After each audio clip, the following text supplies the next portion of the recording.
Welcome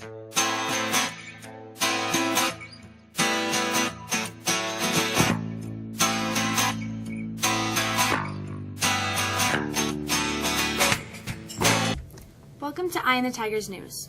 I'm Jolie Pilo. Thanks for joining us today for the news we've been watching for you. With Wilmington cut off from the rest of North Carolina by still rising floodwaters from Florence, officials plan to airlift food and water to a city of nearly 120,000 people as rescuers everywhere pull inland residents from homes threatened by swollen rivers. The spreading disaster claimed additional lives Sunday, with at least 17 people confirmed dead, and the nation's top emergency official said other states were in the path this week. In Wilmington, the state's 8th largest city, residents waited for hours outside stores and restaurants for basic necessities like water. Police guarded the door of one store, and only 10 people were allowed inside at a time.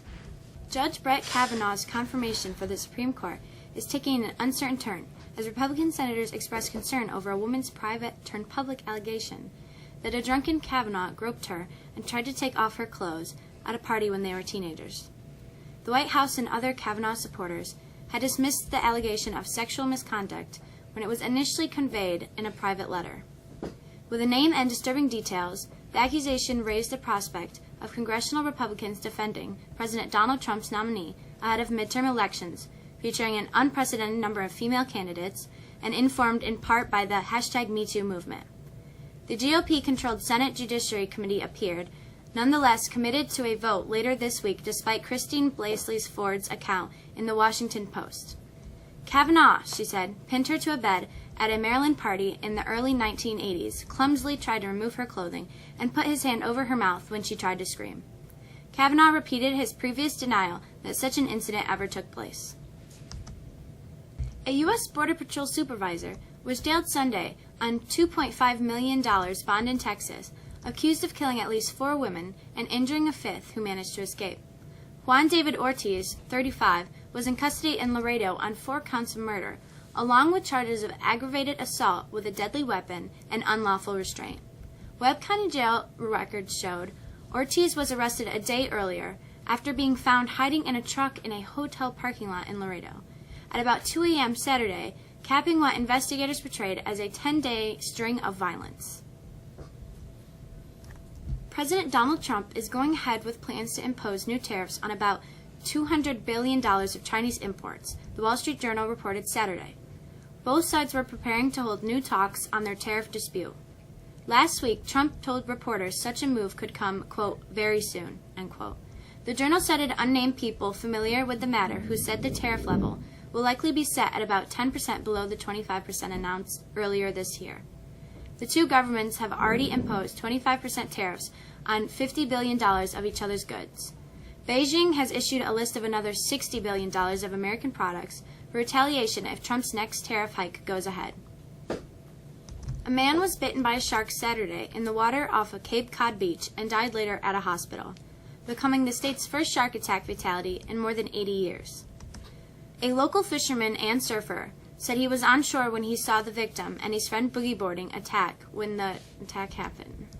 He said he saw the victim aggressively kick something behind him and a flicker of a tail from the water. He realized what was happening when the friend came ashore dragging his injured friend. Remnants of Florence could affect our weather as soon as Tuesday. Here's Shannon with the forecast.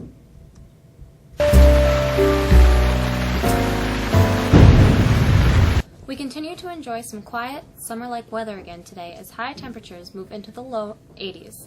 That's nearly 10 degrees higher than normal. Overnight tonight, clouds begin to creep into the area and stick around for Tuesday. We run the risk of some showers as high as reach 77. The chance of rain is higher to our south, but there remains a chance for some wet weather. A new system comes in from the north and clears us out on Wednesday, and it also drops our temperatures for the rest of the week. We'll see highs near normal for this time of the year. Look for highs right around 70. Our next good chance for some rain comes on Thursday. That's the forecast. Have a great start to your week. I'm Shannon. The home opener was disappointing on several levels. Here's Joey with sports.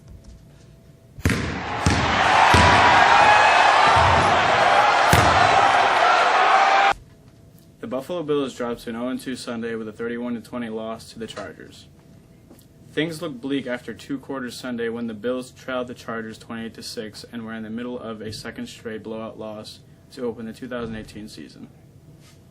Then the third quarter started and the defense made a few stops and quarterback Josh Allen led the team's first touchdown drive of the season. Chris Ivory punched it in from the goal line with 11 minutes to play in the third quarter, and it was almost as if the stadium let out a collective sigh of relief. Allen threw for 245 yards with 2 interceptions and a touchdown late in the fourth quarter to Calvin Benjamin in garbage time. The Bills take on Minnesota next week. The Falcons, the Dolphins, the Cowboys, the Buccaneers, Broncos, Chiefs, Rams, Saints, and Jaguars, the 49ers, and the Colts, the Packers, and the Vikings ended up tied. The Syracuse Orange move its record to 3-0 with a resounding 30-7 victory against ACC stalwart Florida State. The Orange dominated both lines of the scrimmage as the team won its first conference game since last October when it beat Clemson. The Orange is expected to crack the top 25 this week as it readies for Connecticut next Saturday. Mexico's golf and tennis teams are in action today. Golfers head to Beaver Meadows to take on Phoenix, while the tennis team hosts Jordan Elbridge. That's it in sports. I'm Joey Shanahan. Have a nice day. All driver's ed applications are available in student services. If you want a student parking permit, you must register online with Family ID and turn in a copy of the registration of your vehicle to Mrs. Wood in the main office.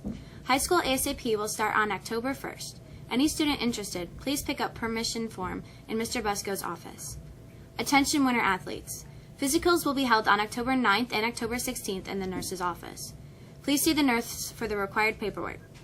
Get your Jostens yearbook for $45 pre-sale, price online at jostens.com. Attention juniors and seniors. On Thursday, October 18th, the Oswego County Counselors will be sponsoring a College Information Day at Cayuga Community College. There will be over 50 different college representatives available to meet with students about various programs and opportunities. Any interested students can pick up a permission slip in Student Services and must return it by October 12th. That's all for us today. Thanks for joining us. I'm Jolie. Have a great day.